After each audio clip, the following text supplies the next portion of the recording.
Monsieur Christian Kert. Merci, Madame la Présidente.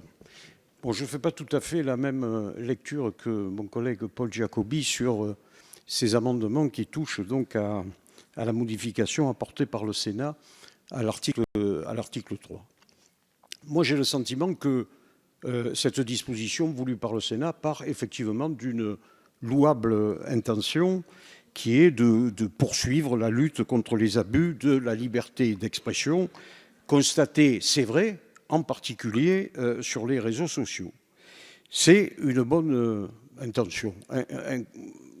Franchement, on peut comprendre nos collègues sénateurs. Mais cette mesure, elle fait peser un risque important sur la liberté de la presse qui, elle, s'exerce en toute transparence.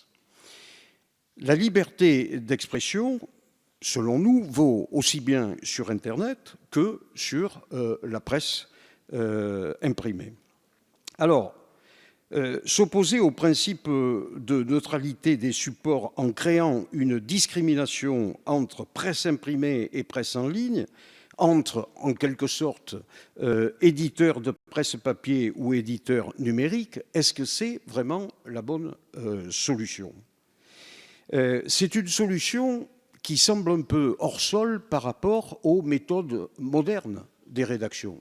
Aujourd'hui, dans une rédaction multiple, on voit arriver des informations et quand on les traite, ces informations, on n'est pas tout de suite persuadé de savoir sur quel support on va la faire porter.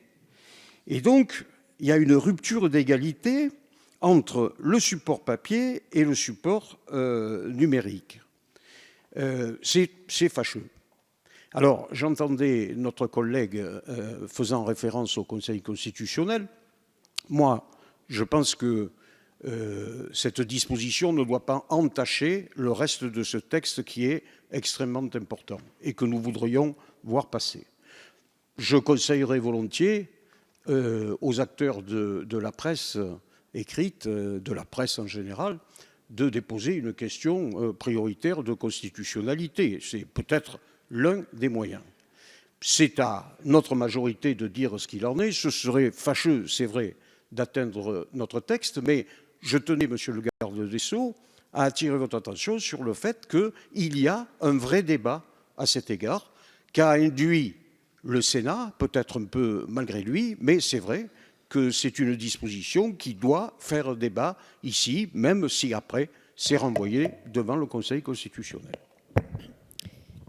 Merci. Nous